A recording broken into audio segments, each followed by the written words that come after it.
Hello friends, മഴതൊരു മുമ്പിലേക്ക് എല്ലാവർക്കും സ്വാഗതം. അങ്ങനെ നമ്മുടെ അപ്പച്ചനോട് സ്റ്റാൻലി പറഞ്ഞിട്ടുണ്ട്, അപ്പച്ചന് ഇന്ന് തിരിച്ചു പോകണ്ടേ, പുനലൂർ എന്തോ ആവശ്യമുണ്ടെന്നല്ലേ പറഞ്ഞത്. ഞാൻ അങ്ങനെ പറഞ്ഞായിരുന്നോ? പറഞ്ഞു, ഞാൻ വ്യക്തമായിട്ട് കേട്ടതാണല്ലോ. എന്നാൽ ഞാൻ ആ പരിപാടി അങ്ങ് മാറ്റി വെച്ചു. എനിക്ക് നാളെ പോയാലും മതിയെന്നേ. എന്നാ വാ, നമുക്ക് ഓരോന്നും ഇത് അടിച്ചാലോ. ഇല്ല, ഞാനില്ല. ഞാൻ ആ അലീനെ കൊച്ചിൻ്റെ അടുത്ത് വർത്താനം പറഞ്ഞ് തീർന്നില്ലായിരുന്നു. ഞാൻ അങ്ങോട്ടൊന്ന് ചെല്ലട്ടെ. അപ്പച്ചാ, ദേ അവളുടെ അടുത്ത് സംസാരിക്കുമ്പോൾ സൂക്ഷിക്കണം. ഓർക്കപ്പുറത്ത് അവൾ ചില ചോദ്യങ്ങളൊക്കെ ചോദിക്കും, ചില മർമ്മത്തിൽ ചില പിടുത്തമൊക്കെ പിടിക്കും. അപ്പച്ചൻ ചിലപ്പോൾ ഉത്തരം കിട്ടാതെ വിഷമിക്കുകയും ചെയ്യും. എടാ, പെൺകുട്ടികളായ അങ്ങനെ തന്നെ വേണോടാ ലാലിച്ചാ. എന്നാൽ അച്ചപ്പച്ച, ഞാനൊരു സത്യം പറയട്ടെ. അപ്പച്ചൻ നാളെ ഇവിടുന്ന് ഇന്നും പോവില്ല, നാളെയും പോവില്ല, മറ്റന്നാളും പോവില്ല. ആണോ? ചിലപ്പോൾ ഞാൻ പോയില്ല എന്നിരിക്കും. അതിനിപ്പോൾ എന്താടാ? പിന്നെ മനസ്സിലൊരു അറിയാൻ വേണ്ടിയിട്ട് ഞാനിങ്ങനെ ചോദിച്ചെന്നില്ല കേട്ടോ. ലാലിച്ച, എനിക്ക് നിന്നോടൊരു കാര്യം പറയാനുണ്ട്. ഈ വീട്ടിലൊരു പെൺകൊച്ചുണ്ടെന്നുള്ള കാര്യം ഓർമ്മ വേണം. അവൾക്ക് ഇഷ്ടമല്ല നീ കുടിക്കുന്നതൊന്നും. അതുകൊണ്ട് നീ ഇനി കുടിയൊക്കെ കുറയ്ക്കണം. അവളുടെ ഇഷ്ടത്തിനനുസരിച്ച് ജീവിക്കണമെങ്കിലേ വേറൊരു സ്റ്റാൻഡിൽ ജനിക്കണം. പിന്നെ നമുക്ക് കാണാടാ, വരച്ച വരയിൽ അവൾ നിർത്തി നിന്നെ. അവൾ ചിന്നമ്മയാണെങ്കിൽ ഉറപ്പായിട്ടും നിന്നെ വരച്ച വരയിൽ നിർത്തിയിരിക്കും. നമുക്ക് കാണാം, കാണാം. അങ്ങനെ അപ്പച്ചനും മോനും കൂടെ അങ്ങോട്ടും ഇങ്ങോട്ടും ബെറ്റ് വെച്ചിരിക്കുക കേട്ടോ. അതൊക്കെ കഴിഞ്ഞിട്ട് നമ്മുടെ വൈജയാണെങ്കിൽ വീട്ടിലിരിക്കുന്ന സമയത്തെ കിച്ചണിൽ എന്തൊക്കെയോ ശബ്ദം കേൾക്കുന്നുണ്ട് കേട്ടോ. അവിടെ നോക്കുമ്പോൾ ബബിതയും രോഹിയും കൃഷ്ണയും കൂടെ പാചകത്തിലാണ്. ഇത് കണ്ട അന്തം വിട്ട് നിൽക്കുകയാണ് കേട്ടോ നമ്മുടെ വൈജ. അതിനിടയ്ക്ക് അവിടെ പരസ്പരം ഉണ്ടാക്കിയ കറികളെല്ലാം ഉപ്പ് നോക്കുകയാണ് കേട്ടോ. അപ്പോൾ കൃഷ്ണ ഉണ്ടാക്കിയത് ഭവതിയുടെ കൊടുത്തിട്ട്, ഭവതി ഇതിൻ്റെ ഉപ്പൊന്ന് നോക്കിക്കേ, ഉപ്പ് ഇച്ചിരി കൂടുതലാണെന്ന് സംശയം. അപ്പോൾ തന്നെ അടുത്ത് രോഹിത്ത്. അങ്ങനെ അങ്ങോട്ടും ഇങ്ങോട്ടും ഉണ്ടാക്കിയ കറികളെല്ലാം ഉപ്പ് നോക്കുന്നതിനിടയ്ക്ക് പപ്പടം പൊരിച്ച് വെച്ചിട്ടുണ്ടായിരുന്നു കേട്ടോ. അന്നേരം രോഹിത്ത് ചോദിക്കുന്നുണ്ട്, എടി ഇതിൻ്റെ ഉപ്പ് നോക്കണ്ടേ? അയ്യടാ, അങ്ങനെ ഇപ്പോൾ വേണ്ട. എന്നാൽ പിന്നെ ഞാൻ ഒന്ന് നോക്കട്ടെ എന്ന് പറഞ്ഞ് പപ്പടം എടുത്ത് കഴിക്കുകയാണ് കേട്ടോ. അത് കാണുമ്പോൾ ബബിതയ്ക്ക് ദേഷ്യം വന്നൊരു കുറുമ്പ് കാണിച്ച് രോഹിതിനെ അടിക്കാൻ ഓടിക്കുക. അങ്ങനെ അവർ രണ്ടുപേരും അങ്ങോട്ടും ഇങ്ങോട്ടും അടിക്കാൻ ഓടിച്ച് കിച്ചണിൽ നിന്ന് പുറത്തേക്ക് ഇറങ്ങി വരുമ്പോൾ അമ്മ ഫ്രണ്ടിൽ. പെട്ടെന്ന് വൈജനെ മുന്നിൽ കാണുമ്പോൾ ഇവർക്കൊരു ചമ്മലാവട്ടോ. എന്താടി നീയൊക്കെ ഇവിടെ കാണിക്കൂടുന്നത്? അമ്മ ഇത് കണ്ടോ, എന്നെ തല്ലാൻ വരുവാ രോഹിതട്ടെ. ഞാൻ കണ്ടു. ഇവിടെ എന്നതാടി ഈ നടക്കുന്നത്? നിനക്കൊക്കെ നാണമില്ലേടി? രോഹിത്ത് ചോദിക്കണം, നാണക്കേട്ട് ഇവിടെ എന്നാ സംഭവിച്ചമ്മേ? 3 കുരങ്ങൾ അടുക്കള കയറിയതുപോലെ ഉണ്ട്. നീയൊക്കെ എന്നാ ചെയ്യുന്ന? ഫുഡ് ഉണ്ടാക്കുന്നു. ആര് പറഞ്ഞു എന്നോട് ഫുഡ് ഉണ്ടാക്കാൻ? ആരും പറഞ്ഞില്ല. വിശക്കുമ്പോൾ എന്തെങ്കിലും കഴിക്കണ്ടേ? ഫുഡ് ഉണ്ടാക്കാൻ ആരെങ്കിലും പറയണോ? ഇവിടെ സെർവൻ്റൊന്നും ഇല്ലല്ലോ. നമുക്ക് കഴിക്കാനുള്ളതെല്ലാം നമ്മൾ തന്നെ ഉണ്ടാക്കണ്ടേ? ഇന്നലെ വരെ അവളുണ്ടായിരുന്നു അല്ലേ എന്നിങ്ങനെ വൈദ്യ ചോദിക്കുകയാണ്. അപ്പോൾ ബബിത പറയാ, അമ്മേ നമ്മൾ അലീന ചേച്ചിയുടെ കൂടെ പറ്റിച്ചേർന്ന് പലതും ഉണ്ടാക്കാനൊക്കെ പഠിച്ചു. അങ്ങനെ പിന്നെ അറിയാത്തത് അലീന ചേച്ചി പറഞ്ഞു തന്നു. അലീന ചേച്ചി വന്നേക്കണം, ഒഴിഞ്ഞു പോയല്ലോ ബാധ എന്ന് പറഞ്ഞ് വൈജി അങ്ങോട്ട് പോവണം. അല്ലെങ്കിലും ഇഷ്ടപ്പെട്ടില്ലാന്ന് തോന്നുന്നു അമ്മയ്ക്ക് ചേച്ചിയുടെ കാര്യം പറഞ്ഞത്. സാരമില്ല എന്നും പറഞ്ഞു നമ്മുടെ രോഹിയുടെ വായലും പുറത്തൊക്കെ ഇരിക്കണം പപ്പടത്തിൻ്റെ പൊടിയെല്ലാം തട്ടിക്കളയുന്നുണ്ടല്ലോ ബബിത. അങ്ങനെ അവർ പരസ്പരം നല്ല സ്നേഹത്തിലാണ് കേട്ടോ.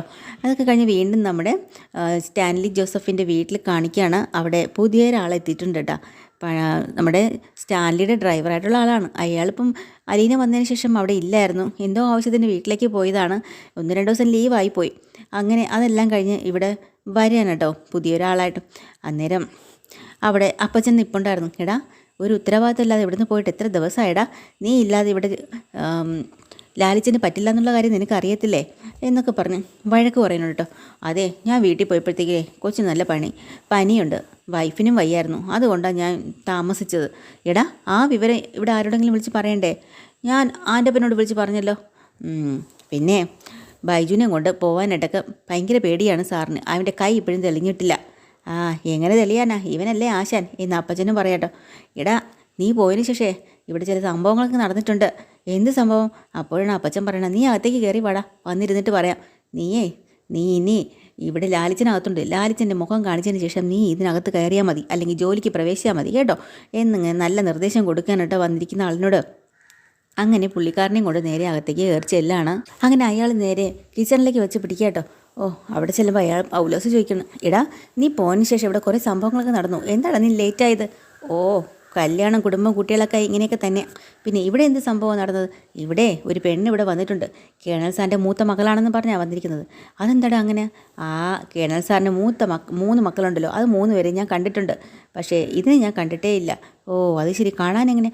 കണ്ടാലും ഏകദേശം അതുപോലെയൊക്കെ തന്നെ ഉണ്ടെന്നാണ് എനിക്ക് തോന്നുന്നത്. അത് ശരി. അപ്പോൾ എന്നിട്ട് എവിടെ വന്ന ആൾ? അവിടെ ഗസ്റ്റ് റൂമിലോ അവിടെ എവിടെയൊക്കെ ഉണ്ട്. എന്താണ് അവളുടെ പേര്? അലീന എന്നാ പേര്. നല്ല പേരാണല്ലോ അലീന. ആൻ്റെ ചായനും കുട്ടിച്ചായനും പറഞ്ഞില്ല ഇങ്ങനെ ഒരാളിവിടെ ഉണ്ടെന്ന്. ബൈജു ഇവിടെ, അവൻ രാവിലെ തോട്ടത്തിലെങ്ങാണ്ടാ പോയതാ. ശരി, നീ ഒന്ന് കഴിക്ക്. ശരി പൗലോസേട്ടാ, നല്ലൊരു കാപ്പിട്ടാ, ഞാൻ ഈ ഡ്രസ്സൊക്കെ മാറിയിട്ട് വരാം എന്ന് പറഞ്ഞിട്ട് അവിടെ നിന്ന് അങ്ങോട്ട് പോകാൻ കേട്ടോ. പൗലോസാണെങ്കിൽ തകർത്ത് വെച്ചിട്ട് അടുക്കള പണി ഇങ്ങനെ ചെയ്തുകൊണ്ടിരിക്കുകയാണ്. അതൊക്കെ കഴിഞ്ഞ് കിടപ്പാട്ടൂരിൽ നമ്മുടെ ബാലേന്ദ്രൻ ജോലിയൊക്കെ കഴിഞ്ഞ് വരുന്ന സമയത്ത് വൈജയന്തി അങ്ങോട്ട് ചെന്നിട്ട് പറയുന്നുണ്ട്, അതെ ഒന്ന് നിന്നെ, എനിക്ക് തിങ്കളാഴ്ച മുതൽ ജോലിക്ക് പോകണം, ബാങ്കിൽ പോകേണ്ട ആവശ്യമുണ്ട്. അതിന് ഞാനിപ്പോൾ എന്ത് ചെയ്യണം? അല്ല, ഒന്ന് പറഞ്ഞിട്ട് പോകാനുള്ള മര്യാദ ഉണ്ടല്ലോ, അതുകൊണ്ട് ഞാൻ പറഞ്ഞു എന്നേ ഉള്ളൂ. ഓ, നിനക്കോ മര്യാദയോ? അതിൻ്റെ അർത്ഥം അഹങ്കാരം ഒന്നാണെങ്കിൽ അത് നിനക്ക് വേണ്ട വെള്ളമുണ്ട്. വിനയം, വിവേകം, ഔചിത്യം, ഇത് മൂന്നും ചേർന്നിട്ടുള്ളതാണെങ്കിലേ അത് കിട്ടാൻ ഈ ജന്മം നിങ്ങൾക്ക് പറ്റത്തില്ല. ഓ, എന്നെ മര്യാദയുടെ അർത്ഥമൊന്നും ആരും പഠിപ്പിക്കേണ്ട ആവശ്യമൊന്നുമില്ല. ഡിഗ്രിയും പോസ്റ്റ് ഗ്രാജുവേറ്റും ഒക്കെ കഴിഞ്ഞവളാ. പഠിക്കേണ്ട കാലത്തെ ഒളിച്ചോടി നാട് നീളെ തെണ്ടി നടന്നത് ഞാനൊന്നും അല്ല. ഓ എന്നും പറഞ്ഞ് വലിയ ആൾ പറയാം കേട്ടോ. അന്നേരം നമ്മൾ ബാലചന്ദ്രനെ വിട്ടുകൊടുക്കുന്നില്ല. ബാലേന്ദ്രൻ പറയണ്ടോ, ഓ നിൻ്റെ മര്യാദ 23 വർഷം കൊണ്ട് കാണുന്നവനാണല്ലോ ഞാൻ. എനിക്ക് നിങ്ങളോട് തർക്കിക്കാൻ താല്പര്യമില്ല. ഓ എന്നാ പറ്റി, താല്പര്യമൊക്കെ പോയോ? മടുത്തിട്ടാ പറയുന്നത്. മടുക്കും, പോരാന്നൊക്കെ തോന്നും. അത് എക്സ്പീരിയൻസ് നിനക്ക് ഇച്ചിരി കൂടുതലുണ്ട്, അതുകൊണ്ടാണ്. എന്നതാ അങ്ങനെയൊക്കെ പറയുന്നത്? എന്നെ എക്സ്പീരിയൻസിൻ്റെ കാര്യമാണ് നിങ്ങൾ പറയുന്നത്? അതും ഞാൻ ഇനി തുറന്ന് പറയണോ? ഓ ഞാനൊന്ന് നിർത്തിയേ, ഞാനൊന്നും പറയാൻ പോകണില്ല. എനിക്ക് ഓഫീസിൽ പോകാൻ എന്തെങ്കിലും ഒരു സൗകര്യം ചെയ്തു തരണം. കാറ് ആക്സിഡൻ്റായിട്ട് ഡാമേജ് ആയി കിടക്കുന്നുണ്ട്, റിപ്പയർ ആയി കിട്ടാൻ ഇനിയും 1 മാസം പിടിക്കും. എനിക്ക് പ്രീമിയമായിട്ട് ഒരു കാർ എടുക്കണമെന്നും ഉണ്ട്. അതിന് വേണ്ടിയിട്ടുള്ള കാര്യങ്ങൾ സൗകര്യം ചെയ്തു തരാം. ഞാൻ ടൂറിസ്റ്റ് ബസ് പിടിച്ചു തരാം നിനക്ക്. അതുപോലെ കളിയേക്കാണോ? അല്ല, പുകഴ്ത്തിയതാണ്. പിന്നെ ഭയങ്കര റെസ്പെക്റ്റാണല്ലോ എനിക്ക്. പിന്നെ എന്തായാലും മറ്റേ കാറിൻ്റെ ഫിനാൻസ് അടച്ചു തീർക്കാൻ പറ്റത്തുണ്ട്, ലോൺ കിട്ടാൻ പാടാ. അതുകൊണ്ടാണ് ഞാൻ പറയുന്നത്, നിനക്ക് സ്വന്തമായിട്ട് ബാങ്ക് ഉണ്ടല്ലോ, പെട്ടിലോട്ട് കൈയിട്ട് വാരിയാൽ മതിയല്ലോ. ഓ എനിക്ക് വേണ്ടി ജാമ്യം നിന്നാൽ മതി, ബാക്കിയൊക്കെ ഞാൻ ചെയ്തോളാം. നിൻ്റെ ആങ്ങളമാരുണ്ടല്ലോ, അവിടെ പോയി പറ. സഹായിക്കാൻ മനസ്സില്ലെങ്കിൽ പറഞ്ഞാൽ മതി. എന്നാൽ എനിക്ക് സഹായിക്കാൻ മനസ്സില്ല. ഒറ്റ വാക്കിൽ രാജേന്ദ്രൻ പറഞ്ഞിട്ട് അങ്ങോട്ട് പോയിട്ടോ. അതെ, എനിക്കൊരു ജോലിക്കാരി വേണം അലീനയ്ക്ക് പകരം. അത് ശരി, അലീനയ്ക്ക് പകരമായിട്ടൊരു ജോലിക്കാരി കിട്ടുമെന്ന് നീ വിചാരിക്കണ്ട. അങ്ങനെ ആരും കിട്ടില്ല. പിന്നെ കുഞ്ഞുമോളെ ലീലയോ ജാനോ അങ്ങനെയുള്ള ആരെങ്കിലും ആണെങ്കിൽ ഇഷ്ടം പോലെ കിട്ടും. ഓ അലീന ഇവിടുത്തെ വനിതാരത്നം ആയിരുന്നല്ലോ, എനിക്ക് മനസ്സിലായി. എടീ, ഇവിടെ ഒരു ജോലിക്കാരുടെ ആവശ്യമേ ഇല്ല. എൻ്റെ മക്കൾക്ക് എല്ലാ ജോലിയും അറിയാം. പിന്നെ നിനക്ക് വേണമെങ്കിൽ നീ വെച്ചോ, എന്നിട്ട് നീ ശമ്പളം കൊടുത്തോ എന്നും പറഞ്ഞുകൊണ്ട് ബാലജി തന്നെ ഒരു പോക്കങ്ങ് പോയി കേട്ടോ. എന്ത് പറഞ്ഞിട്ട് ഒരു രക്ഷയില്ല. അങ്ങനെ വൈജക്കാലി കൊണ്ട് ഇനി എന്ത് ചെയ്യണമെന്ന് അറിയാണ്ട് ഇങ്ങനെ നിൽക്കണം കേട്ടോ. അത് കഴിഞ്ഞ് വീണ്ടും നമ്മുടെ സ്റ്റാൻലി ജോസഫിൻ്റെ അവിടെ വീണ്ടും കാണിക്കുകയാണ്. അവിടെയാണെങ്കിൽ ആൻ്റപ്പനും പൗലോസനും എല്ലാം കൂടെ ആകെ കൺഫ്യൂഷനാട്ടോ. ആ നേരത്ത് വിനോദിനോട് ചോദിക്കുന്നുണ്ട്, നീ ആ പെണ്ണിനെ കണ്ടോ? ഇല്ല, അവളെ ഞാൻ കണ്ടില്ലല്ലോ. പിന്നെ കൊള്ളാം, ഇടയ്ക്കിടയ്ക്ക് ആ പട്ടികളുടെ കൂടെ ആയിരിക്കും, അല്ലെങ്കിൽ അവിടെ എവിടെയെങ്കിലും ആയിരിക്കും. പട്ടികളെ നോക്ക് പേടിയില്ലെന്ന് വിനോദ് ചോദിക്കുക കേട്ടോ. എന്ത് മയക്കിയ അവളെടുത്ത്? എനിക്കറിയില്ല. അവളുടെ ഭാഷ പട്ടികൾക്ക് മനസ്സിലാവും, പട്ടികളുടെ ഭാഷ അവൾക്കും മനസ്സിലാവും. അപ്പോൾ കേണൽ സാറിൻ്റെ മകളാണെന്ന് പറയുന്നത് ചുമ്മാതല്ല. കുട്ടിച്ചായ വന്നെന്തിനാ അവളെ ഓടിക്കാനാ? എന്നിട്ടോ നേരെ അവളുടെ ആ ഒരു ഇതിലങ്ങ് വീണ് പോയെന്നാണ് എനിക്ക് തോന്നുന്നത്. എന്തായാലും നീ ആ പെണ്ണിങ്ങോട്ട് ഞാനേ ഒന്ന് പരിചയപ്പെടട്ടെ എന്ന് വിനോദ്. അപ്പോഴാണ് പൗലോസ് പറയുന്നത് കേട്ടോ. അതേ, ആൻ്റപ്പനും പറയുന്നുണ്ട്, നീ സമാധാനപ്പെട്ട് കാണാൻ പറ്റും. ഇനിയിപ്പോൾ തോട്ടമൊക്കെ കാണിക്കാൻ വേണ്ടി പെങ്കൊച്ചിനെ കൊണ്ടുപോകുമല്ലോ, നീ ആയിരിക്കുമല്ലോ ഡ്രൈവർ, അപ്പോൾ അത് പരിചയപ്പെടാമല്ലോ എന്ന്. അന്നേരം നമ്മുടെ അപ്പച്ചൻ വീണ്ടും അങ്ങോട്ട് വരുവാണോ. എന്നാടാ ഇവിടെ ഒരു ഗൂഢാലോചന? ഏയ് ഒന്നുമില്ല.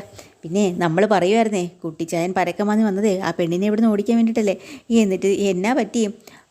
ഇത് നമ്മൾ ആരും ഉദ്ദേശിച്ച പോലെയല്ല. നീയൊക്കെ പറഞ്ഞതുപോലെ ഡ്യൂപ്ലിക്കേറ്റൊന്നും അല്ല, ഒറിജിനൽ തന്തയുടെ ഒറിജിനൽ മോളാ. എന്നാ മോളാണെങ്കിലും ഇങ്ങനെ പബ്ലിക്കായിട്ട് കൊണ്ട് താമസിക്കുന്നത് ശരിയാണോ കുട്ടിച്ചായ? മകളാണെന്ന് പറഞ്ഞാൽ കേണൽ സാറിന് ദുഷ്പേരല്ല. അപ്പോൾ അപ്പച്ചൻ പറയാം, അങ്ങനെ നമുക്ക് ഉപേക്ഷിച്ച് കളയാൻ പറ്റില്ല പൗലോ. ഉപേക്ഷിക്കണ്ടെന്നേ, ഇവിടുന്ന് മാറ്റി വേറെ എവിടെയെങ്കിലും താമസിച്ചൂടെ? കേണൽ സാർ വിചാരിച്ചാൽ എവിടെയെങ്കിലും ജോലി വാങ്ങിച്ചു കൊടുത്തൂടെ? വല്ല ലേഡീസ് ഹോസ്റ്റലോ എവിടെയെങ്കിലും സ്വന്തമായിട്ട് വീടെങ്കിലും വാങ്ങിച്ചു കൊടുത്താൽ പോരെ? അപ്പോൾ അപ്പച്ചന് ദേഷ്യം വരും കേട്ടോ. അപ്പോൾ അപ്പച്ചൻ പറയണേ, എടാ വിനോദേ, എടാ ആൻ്റെപ്പാ, നിൻ്റെയൊക്കെ മക്കളുടെ കാര്യം നീ നോക്ക്. അവർക്ക് നിങ്ങൾ എന്ത് വേണമെങ്കിലും ആയിരിക്കും. പക്ഷേ നിൻ്റെ മുതലാളിയുടെ കാര്യവും മുതലാളിയുടെ മോളെ കാര്യത്തിലൊന്നും നീ ഇടപെടണ്ട കേട്ടല്ലോ. അതിന് ഞങ്ങളിവിടെ വേള ആളുകളുണ്ട്. ഓ എനിക്കിപ്പോൾ ഒന്നുമില്ലേ, ഞാൻ എൻ്റെ അഭിപ്രായം പറഞ്ഞതേ ഉള്ളേ. നീ അങ്ങനെ ഒരഭിപ്രായം ഉണ്ടാക്കണ്ട, മനസ്സിലായോ? അലീനെ എവിടുന്ന് പറഞ്ഞേക്കാൻ ഞാൻ നിങ്ങളെ ഉദ്ദേശിക്കുന്നില്ല. പിന്നെ ഒരു കാര്യം കൂടെ ഞാൻ പറഞ്ഞേക്കാം, മര്യാദയ്ക്ക് പെരുമാറിക്കൊള്ളണം അവളോട്. ഇല്ലെങ്കിലേ നീ ഒന്നും അധികം നാളിവിടെ ജോലി ചെയ്യേണ്ടി വരത്തില്ല, മനസ്സിൽ വച്ചോ.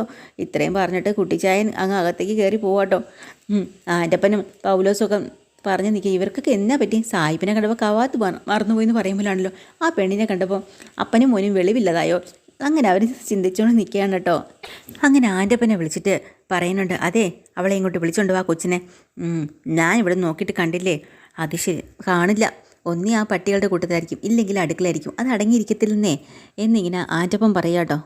അപ്പച്ചൻ പറഞ്ഞോണ്ട്, എടാ അങ്ങനെയുള്ള പെൺകുട്ടികളല്ലേ നല്ലത്, ഇപ്പോഴത്തെ പിള്ളേരൊക്കെ തല നിവർത്തി നോക്കാറുണ്ടോ, മൊബൈലും പിടിച്ചിങ്ങനെ കുനിഞ്ഞിരിക്കും, ഈ കുമ്പിട്ട് കിടക്കുന്നത് കർത്താവിൻ്റെ മുന്നിലാണെങ്കിലും അല്ല അനുഗ്രഹമെങ്കിലും കിട്ടിപ്പോയനായിരുന്നു. അതെല്ലാം കണക്കാ.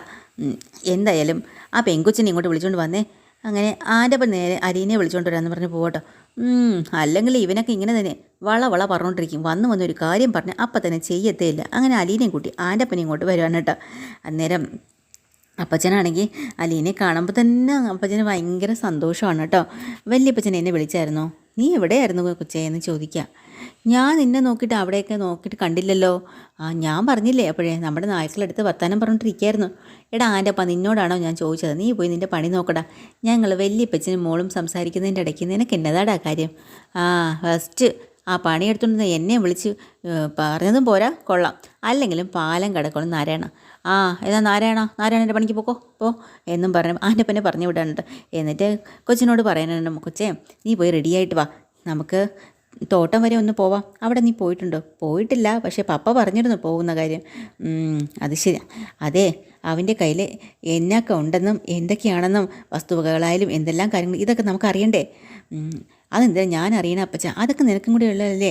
ഇനി ലാലിച്ചൻ്റെ മകൾക്ക് ഒരു കുറവും വരാൻ പാടില്ല എന്നുള്ളത് അവൻ്റെ മനസ്സിലുണ്ടെന്ന് എനിക്കറിയാം.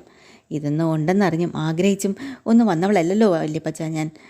നീ കൂടുതൽ വർത്താനമൊന്നും പറയണ്ടേട്ടാ, നീ പോയി റെഡിയായിട്ട് വാ. പിന്നെ പോയിട്ട് വരാമെന്ന്. ഞാൻ റെഡിയായി തന്നെയാണ് നിൽക്കുന്നത്.